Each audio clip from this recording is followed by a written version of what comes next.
and that is the International Space Station. It's actually the perfect environment for growing and developing hollow organs such as the heart. You're the space medicine guy.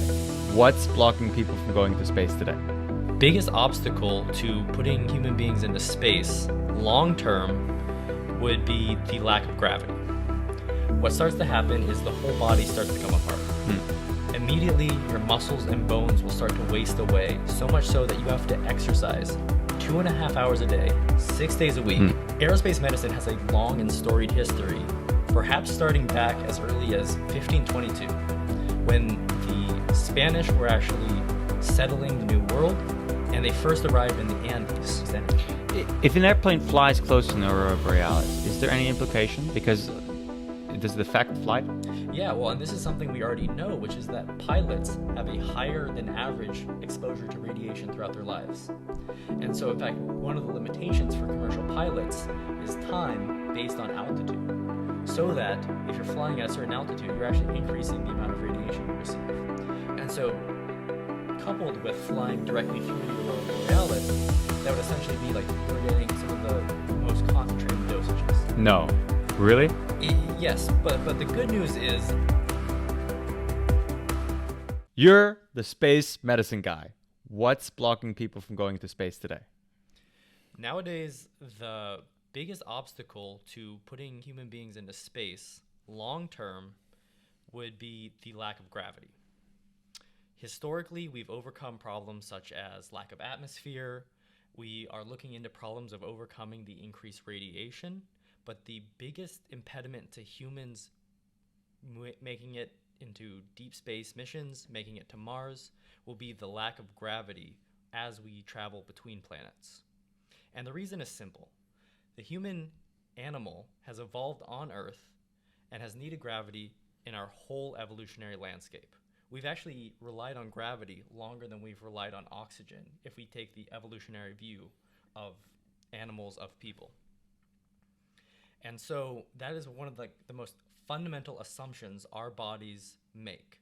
And so when we put someone into low gravity, the technical term microgravity, what starts to happen is the whole body starts to come apart. Immediately, your muscles and bones will start to waste away, so much so that you have to exercise 2.5 hours a day, 6 days a week, and you will still lose an incredible amount of muscle and bone. The really scary thing, though, and this is the problem that I'm really interested in, has to do with your eyes. Because your eyes have a lot of pressure. They depend on pressure from both behind the eye and within the eye. And normally on Earth, gravity is pulling that fluid from your head into your feet. When you're standing up, you actually have gravity pulling all the blood and other fluid in your body into your legs. Well, now in microgravity, without that constant pull, you actually get increased pressure in and around the brain and on the back of the eye. That leads to long-term damage to the back of the eye. You actually get a flattening of the shape of the globe of the eye. And then you also have damage to the neurons and the other cells around there. And so this phenomenon, called space blindness for short, more formally known as space-associated neuroocular syndrome, or SANS, that is perhaps one of the biggest limitations that we will have to overcome if we want to make it to Mars, if we want to put human beings in space for longer than 1 year. And I'm happy to talk about the studies that showed this, that why we know this is even a problem, and then also maybe some of the ways that we can try to overcome that. How far back does this problem go with, I guess, other forms of transportation like aviation? Most of our viewer base is people from airlines. So what was it like back then? Was this a problem, with when flying at 10,000 feet, for example, back then? The field of aerospace medicine gave birth to the field of space medicine. And aerospace medicine has a long and storied history, perhaps starting back as early as 1522, when the Spanish were actually settling the New World, and they first arrived in the Andes. Now, the Andes are a mountain range notorious for its high altitude, so much so that nearly everyone who goes, if you go with a party of folks, someone is going to experience altitude sickness. And that was the first sign that something is changing as you ascend further into the atmosphere. In that case, it's the oxygen, the partial pressure of oxygen decreases. So the ratio of oxygen to other gases stays the same, but the total atmospheric pressure goes down. So if the total pressure goes down, all the individual components will also go down in the same, ratio. So it's going to be 20% oxygen, 80% other stuff. But now you're going to have less atmosphere overall. What that means is your body is basically now starved of oxygen. And that's what oxygen sickness, altitude sickness, I should say, is all about. And so that's the first part of that history, where before we even could fly, we knew that there was danger, or at least trouble, from going into higher and higher altitudes. And then throughout time, we actually see a really exciting physics experiment where in the 19th century, hot air balloons were all the craze. And so you don't mean the Zeppelin, right? Like the Zeppelin from Germany. No, this is before the era of the Zeppelin. This is actually when ballooning was, kind of this hotshot cowboy field where,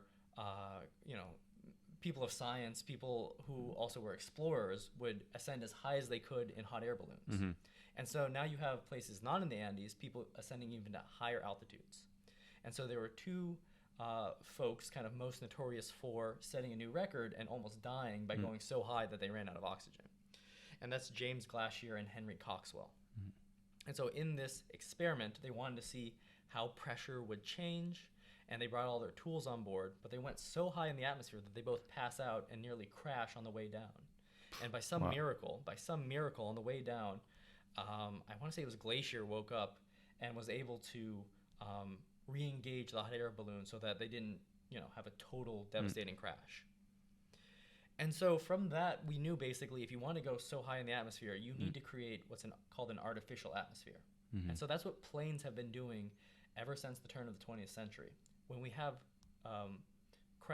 planes taking off, you either will have a mask that you wear, and that will provide the oxygen directly, or in modern day planes where you have a pressurized cabin. That is providing essentially that pressure so that you can have 20% oxygen, and people are still able to accommodate to that just fine. So in short, that was kind of the history of aviation medicine up until, from like a civilian standpoint. And so that is a problem that has been overcome now.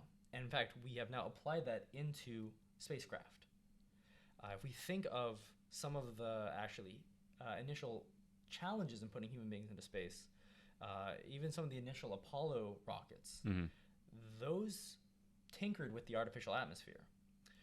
One of the initial Apollo rockets had a pure oxygen atmosphere at one atmosphere. So the same amount of pressure we have here on Earth, but it was pure oxygen. Which number was it? I believe it was Apollo 1. So it's the very, very first one. Yeah, yes. And really, really sad event because this was Americans' first crewed mission trying to send people into space. And in this Apollo 1 mission, there was a spark that set the whole rocket ablaze. If you know anything about oxygen, it's flammable. And so a pure oxygen environment, you've essentially made, a firework that's ready to blow. And so this rocket,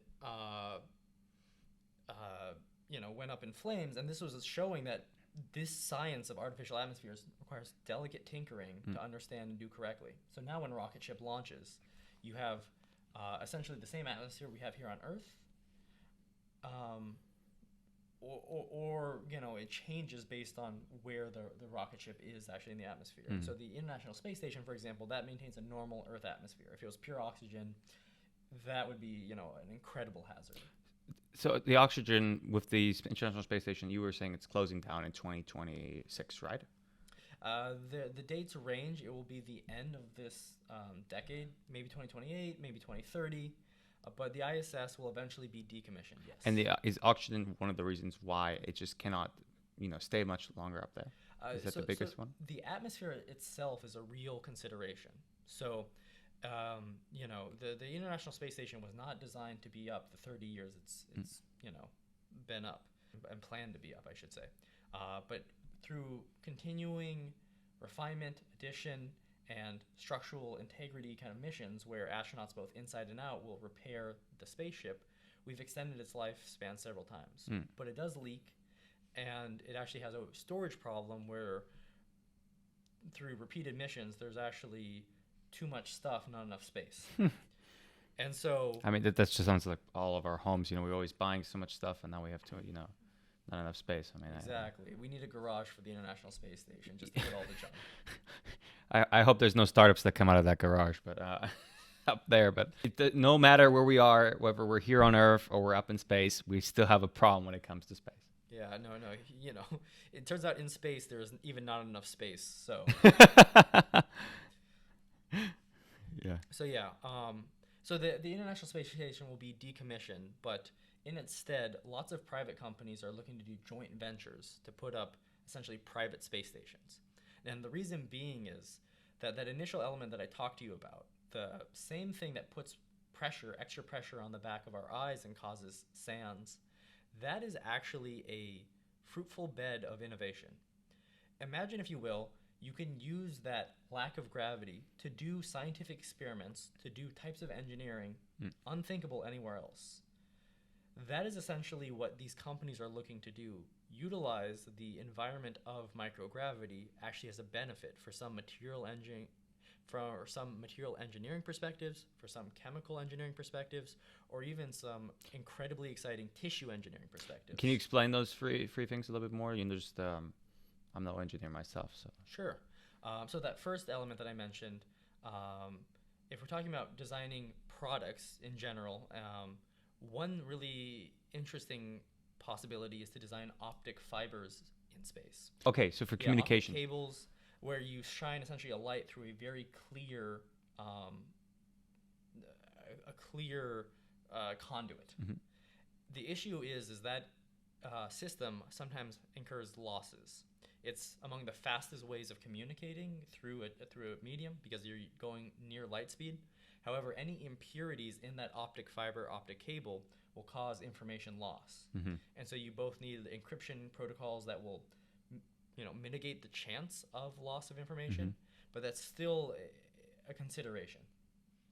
And so if you're designing in actually a microgravity context, you don't get areas where sediment builds up and you actually have impurities build up in certain areas.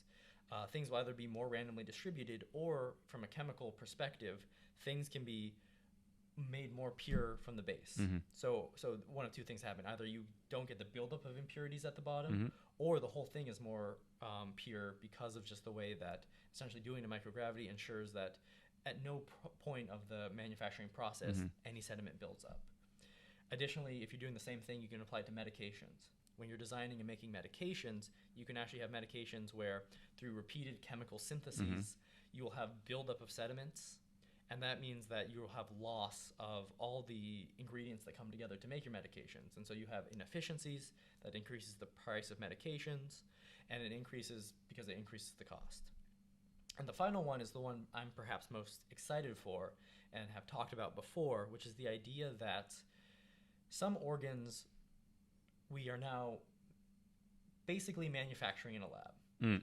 And this is what tissue engineering is really trying to get at. Some organs are much easier to engineer than others. Organs that are hard to engineer are hollow.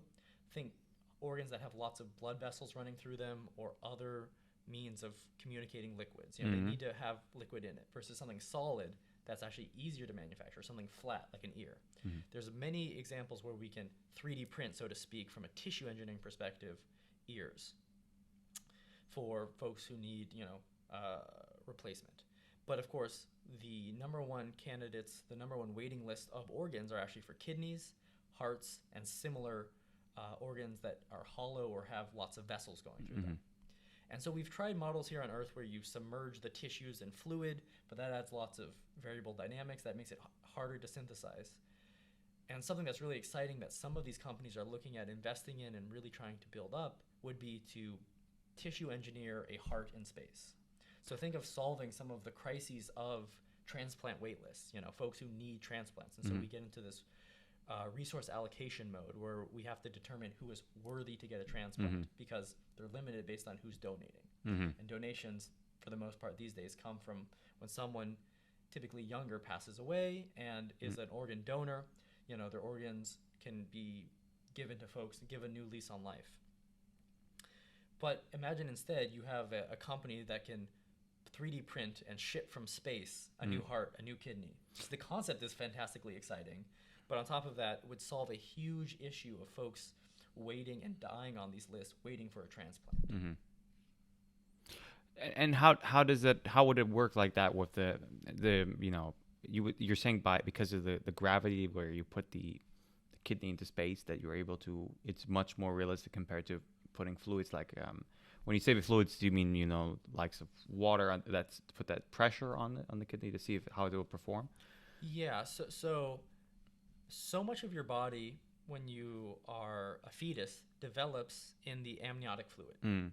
And that fluid essentially suspends all the tissue such that they can grow in these fantastic ways. Now, we are by no means at the level of controlling proteins at the level that our bodies do. And instead, we have a much cruder method of attempting to stimulate cells to grow in certain patterns. And we can do this somewhat successfully. We can cause differentiation and new cells to come from progenitor cells. But our tools are still limited. And so while we're growing our tool bank, something that is a real possibility would be, we know how to actually stimulate the different layers of the heart tissue, but we have a really hard time of doing that in a liquid environment, like our bodies do naturally. And so that would mean that as you build the heart, it would collapse in on itself. And then you would have cells communicating with each other, causing issues, and the heart wouldn't build properly. But if you're actually in a microgravity context, you don't have to worry about the cells collapsing in on themselves. They're not going to get a flat heart that's now, has too much connection in between, and it's something we don't want. And so that would be one example of taking the environment of microgravity, something that poses a real risk to human health, and actually using it as an advantage. And for the estimated kind of people waiting on organs, in any given day, about 100,000 people are on an active wait list. And that is estimated to cause a loss of life of about 17 people per day. And so that would be an incredible return of life. And that's people who have been qualified to sit on wait lists. Some people are deemed not eligible to be on wait lists. Again, that means testing that I mentioned before. And so the scope is at least 100,000 people, at any given moment. At least 17 people a day could benefit from this technology. Going back to the side of aviation, do you see this this implication of where oxygen being so important is from going from like, let's say normal aircraft 30,000 feet to the Concorde? What do you think were some of the challenges of trying to accomplish breathing at 60,000 feet of the Concorde to what we're doing in space today? Do you think it's the same amount of easiness to try to solve this for space, or do you think it's more like, there's a 70% difference between flying in the Concorde 60,000 feet and solving that versus traveling to Mars and oxygen and breathing? Yeah, I would say the complexity increases most acutely for the lack of gravity. So there's two ways of solving this issue. So lack of gravity causes havoc on the whole body. And we can take a systematic approach and solve each and every one of those problems as best we can. So we can say, for example, it causes wasting of bones and muscles. Well, what are ways that we know to grow bones and muscles, or at the most extreme level, can we engineer humans to not have this bone and muscle loss? Some mice variants will actually have increased muscle growth and will never have essentially the off switch turned on for their muscles. And people have talked about, what if we do that for people? Otherwise, it hasn't been done before, though. We have not edited people in this way. But the idea being, encourage, we require astronauts to exercise nowadays 6 days a week, 2.5 hours a day. That is strenuous for anyone, and astronauts are especially physically healthy people. So an impediment for putting, more civilian people into space would be, do we have the stringent exercise requirement, or is something like space only for the most physically fit? The alternative method would be to take the systematic approach. And in the same way that we have artificial atmospheres, we could have artificial gravity. And so if you've ever seen a sci-fi show or movie, or seen the concepts of essentially having a rotating portion of a spacecraft, that rotation actually is to create a fake version of gravity. In passengers, that is a rotating spaceship, going 90 years between Earth and a different planet that was found that has similar characteristics to Earth. And in the movie, the ship is rotating continuously on an hourly basis. Yeah. Is that exactly what you mean? Yeah, so that constant rotation creates a centripetal force. Essentially, it simulates a force directed inwards towards the center. So you would stand on the rotating sphere, and you would, at any one point on the outside, it would essentially point you on the inside, creating effectively gravity. And so that would, in effect, solve many of the problems that are the most pressing these days. There still are a few others. We would have to have and take the technology of artificial atmospheres with us. And then finally, we would have to find protection against increased radiation. Mm-hmm.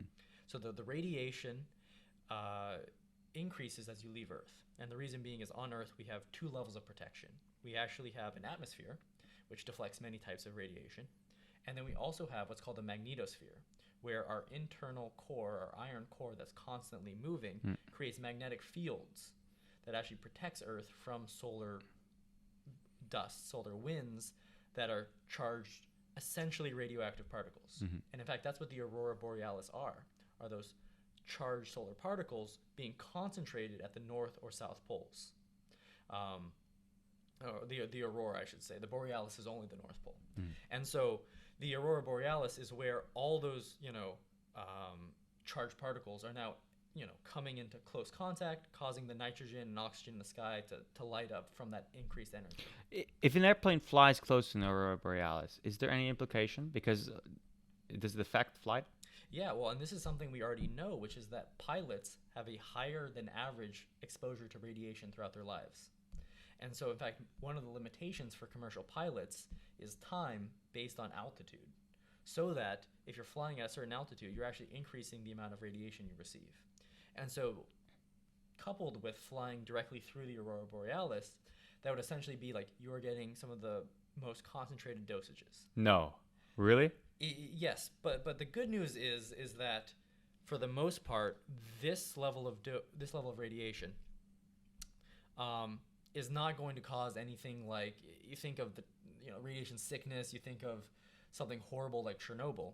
Really, what it is it's an increase, maybe 10 times the baseline on Earth, which we're being bombarded by lights, by anything, the sun that causes provides radiation. It increases as you leave Earth's atmosphere, and it gets even more intense as you leave the magnetosphere.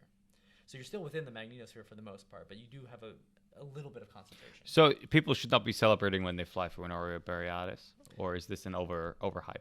I mean, it's pretty, right? And so this is the thing with radiation. There's acute radiation sickness, where if you get too much in a too short of amount of time, you overwhelm your body's ability to fight radiation. That's what actually antioxidants do. Your radiation will cause oxidative stress to your body. Antioxidants reverse that. And so if you get too much in too short of a time, you're in a lot of trouble.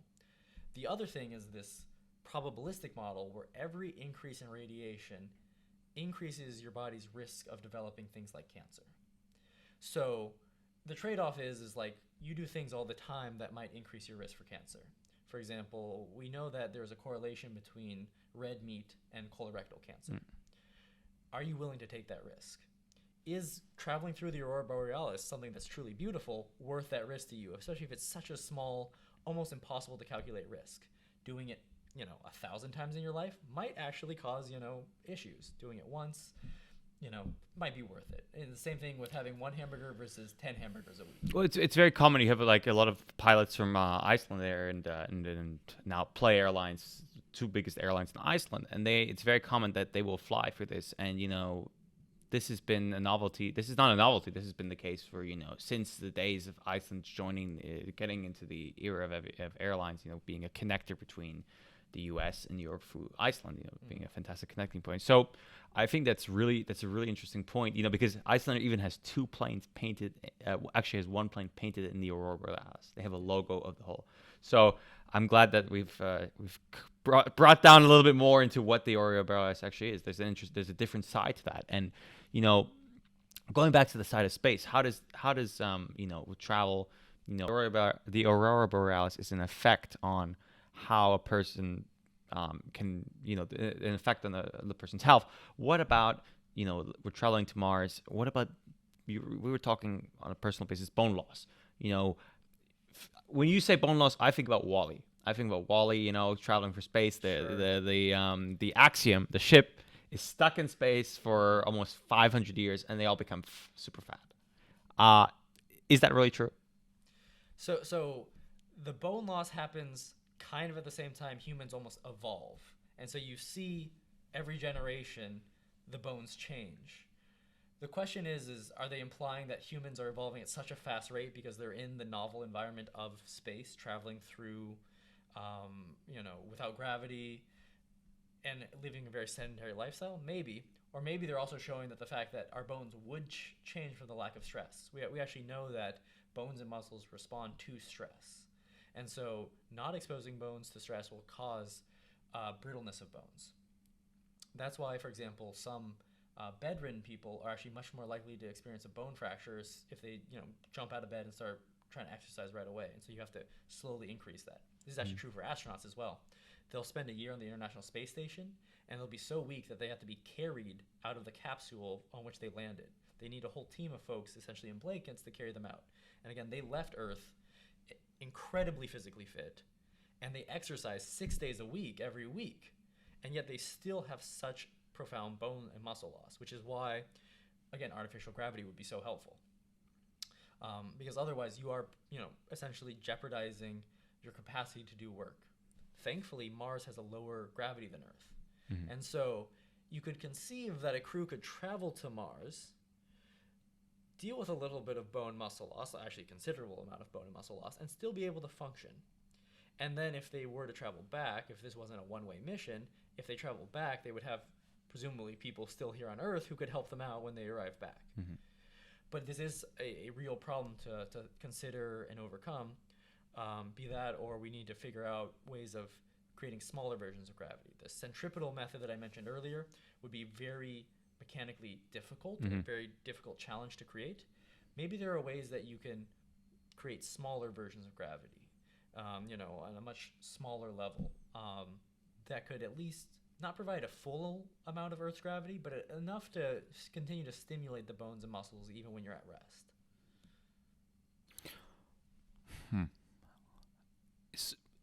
And how does that go on to when you're traveling in space, your body aging? How fast does your body age? Do we all of a sudden become like dogs? We age, in 12 months, 12 years? No, I would hope not, but. No, the things that really impact aging is oxidative stress. Before, when I mentioned radiation causes oxidative stress, if you were also living in a pure oxygen environment, the metaphor I always love to talk about is that it essentially rusts your body. It causes rusting. So if you're in the hospital, you don't want to be on pure oxygen if you don't need to be. And the reason is exposing your lungs. It's effectively rusting your lungs every time you take that breath in. Mm-hmm. And that's, again, oxygen at too high of a level is essentially toxic. So that or the increased radiation will make more of those reactive oxygen species, the things that rust your body from the inside. Mm-hmm. And so that's going to be the thing that ages you faster. It will increase rates of cancer. It will increase the rates of forming what's called senescent cells. These are cells that have effectively reached the end of their lifespan. Mm-hmm. And you can trigger them with too much oxidative stress. And so this is effectively why you would age quicker in space. Increased stress on the body at the cellular level. And what multiplier would you say that is? Truthfully, probably pretty small. So it's 0 point. Yeah, the real worry is cancer risks. And we could estimate at the highest level, if you took kind of the 95th bound percentile of increased cancer risk, you could be at a 20% increase rate of all cancers, basically. Most cancers. You're not going to affect your ability to develop a childhood cancer. The lower estimate for that range, depending on body size and sex of astronaut, could be 4 to 8%. So you're looking at a mission to Mars and back, increasing your chance of developing cancer across your lifespan, putting you somewhere between 4 and, if I remember the numbers correctly, 28%. 4 and 28%. Wow, so it can be quite high. Wow. Yes, yeah, and that's increasing just the blanket risk of cancer.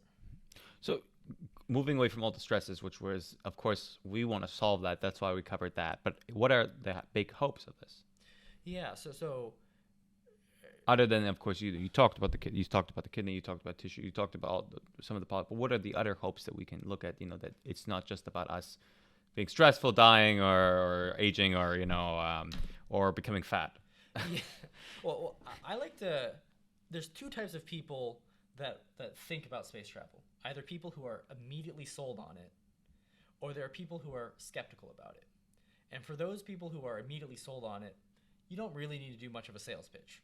They understand that there's this incredible human desire to explore and roam the cosmos.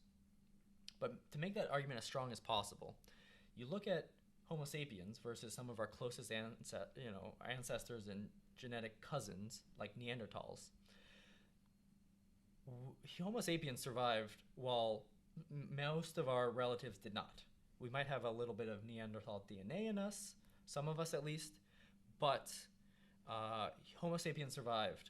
And the reason being is that if you look at migratory maps, humans spread out further and in more extreme patterns than our taller, arguably smarter relatives. We needed less calories and we diversified where we were living. At the kind of coldest ice snaps, we might have had 10,000 human beings alive. We had population winnowing, and then we've had explosions. And the reason is, again, we diversify. Why is it that human beings were found on Easter Island before the age of sailing in Europe had taken off, or Polynesia, or Australia and Oceania? It's because human beings, Homo sapiens, have this incredible desire to explore, to roam, and that's actually our best hedge against some sort of disaster, some sort of climate disaster, some sort of disease killing people. Having more people in more locations creates a more robust species. And so that's strengthening the argument of people's like, yeah, travel is great. Well, this is a good reason of why space travel and maybe setting up shop on Mars would be good. The other perspective, for the people who are very focused on the now, very focused on the needs of the present, is that space investment is actually a way of encouraging industrial and more developed countries to focus on problems that are more pressing in the developing world. And so I'll take one example from a mentor and friend of mine here who develops robots to do essentially anesthesia or emergency medicine work on the International Space Station in a microgravity context.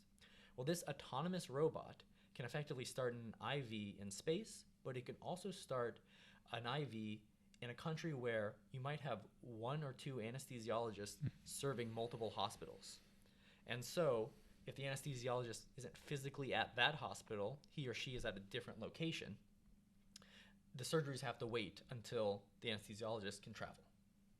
What if instead you could have robots supplementing human skills so that, in austere and kind of more remote areas, you actually have increased medical capacities? And this is the more humanitarian side of the picture, which is to say, investing in space is investing in austere environments, and investing in austere environments benefits developing world nations more than it can benefit developed nations. It sounds literally like the scene from Passengers and Jennifer Lawrence trying to save Chris Pratt, where Chris Pratt she puts him into the machine and the machine says, oh, need a doctor to confirm the surgery, but she just has the access codes and he ends up being resuscitated from the machine. So that's really, I'm glad that we're thinking both, I guess, somewhat on the same side.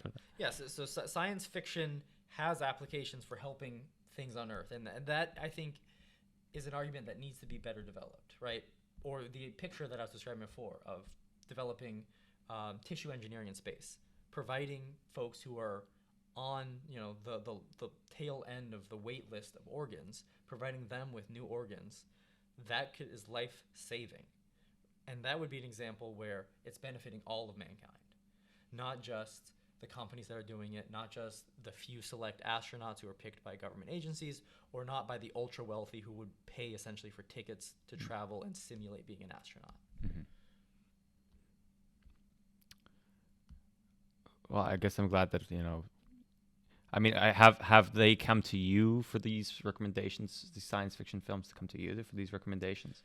Yeah, so my podcast co-host is a huge fan of all things sci-fi. And so he is one of the best channels where I get recommendations.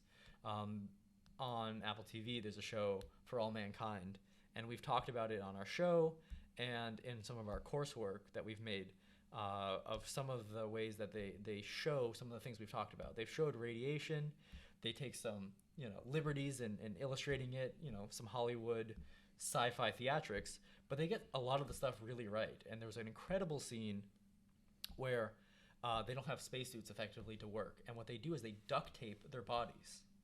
And this is an idea that's being developed by a lab right now at MIT, which is, can we use mechanical pressure rather than atmospheric pressure, to provide pressure to our bodies when we leave a spaceship, right? That's what spaceships do. That's why they're so big and they're balloons, is they have a mini artificial atmosphere inside of them. And that's to provide oxygen, but it's also to stop something called decompression sickness, where divers experience all the time when they move from high pressure to low pressure. If you're moving from a normal pressure to the atmosphere of space, you're going to get decompression sickness. Well, you can actually, in theory, and this show really did a good job showing it essentially with duct tape, provide mechanical pressure that would simulate and create that atmospheric pressure, preventing decompression sickness. Wow. So we really are, I guess, working hand in hand between Hollywood and your people. Yeah. Or of course the movie / book, The Martian. Yes. Pretty good job of so many aspects of human health. There's one scene which I won't talk about too much, where they really jump the shark. Where they travel. Is it the part where they travel, where they're traveling, where they're trying to get out of Mars, and they're trying in the ship, one of the ships comes. Yeah, and I believe it was in the movie. I don't know if it happened in the book, but he punches a small hole in his glove and effectively uses that to steer through space. That's a little bit too much of, movie magic. But everything kind of, we looked at, and some other folks have also looked at the concepts of fertilizing potatoes and the kind of the space and the amount of calories you would get from that. All really robust and well done to the author's credit. Do you think there's a cost reduction if you were to do something like that, like agriculture outside of Earth, and do it in space? Yeah, so that would be a way of setting up a Martian outpost, right? You would need some level of self-sufficiency. So there's no part that would benefit Earth on that side, other than, of course, the sufficiency of Mars. So potentially, we already have something where we have backup seeds in, I believe it's Antarctica, or maybe it's in the... It's in Svalbard, yes, in Svalbard in Norway. Okay, yeah, in Norway, where we have essentially a biobank of all the seeds, or many seeds, in case we ever face extinction of some plant species. Again, the argument to make of benefiting Earth would be diversifying not just human life, but maybe of plant life. We could cause additional benefits of potentially new evolution and adaptation of these plants. There are even considerations, though, of developing plants that are able to fix soil issues on Earth. Mars, for example, has lots of perchlorites in the soil. These are effective toxic substances that if you were to grow potatoes just in Martian dirt, it would concentrate these perchlorites to a toxic level. And so, in theory, though, you could maybe use them as an energy source or a way of deriving certain biomolecules and breaking them down. Well, imagine you use the high-level perchlorites in Martian dirt to generate a potato or some plant that breaks it down and removes it. And then if you ever have a perchlorite spill here on Earth, or an area where there's too much of them, you can plant those Martian potatoes and fix the problem here on Earth. And so that would be a way of sending life to Mars and then bringing life back to fix a problem here on Earth. Sounds great. Wow. Oh my gosh. I'm glad that we're always aiming for the best of things. Yeah, and that's what medicine tries to do, right? We try to put people in good health. Space medicine is really exciting because on Earth, we're trying to restore people to health, versus in space, you're taking some of the healthiest people right now and putting them in one of the most hostile environments and trying to maintain their ability to function, their ability to live, and hopefully one day our ability to thrive in space. Okay. Is there anything else we've left out that you think is very important? One topic that I just am really excited about and want to spend more time looking at, when I mentioned sands earlier. Part of the complexity of this issue, right, if we don't develop an artificial atmosphere, is that you send a crew to Mars and they functionally have something like glaucoma, where it's completely damaging the eye, it's damaging the eye's ability to see and function. And we can't use traditional glaucoma methods to fix that, because Diamox, for example, is a medication given to lower the production of fluid in the eye, hopefully solve the issue of glaucoma. But doing that would actually elevate serum calcium. And in space, when your bones are wasting away and your serum calcium is already high, you're at a higher risk of kidney stones. And so this is another area where potentially investigating new agents, and one area on the horizon that I'm really excited to look more into and hopefully do research myself, is GLP-1 agonists that might lower the pressure in and around the eye such that we could send human beings for a longer mission in space. And that's taking the kind of the piece system by system approach that I mentioned earlier, where potentially rather than creating an artificial gravity, we can send people to Mars and tinker with all the different systems that are affected by the radiation, by the lack of gravity, by the different atmospheres. And so whether it's the global or the local engineering perspective, there are so many biological engineering challenges that need to be solved to hopefully put human beings on Mars or extend our reach beyond the stars. Fantastic. Well, thank you so much, Dominic. Really, it's been a fantastic. I have to say, I've learned a lot, and this is really the first episode covering space rather than aviation itself solely. Well, it's a pleasure to have been on your show. I love space medicine, and I'm always happy to talk about humans in space or animals in space, whatever it is. So thank you for having me on the show. Of course, looking forward to what's to come. Thanks so much for watching. Please don't forget to subscribe, and looking forward to seeing you on the next episode.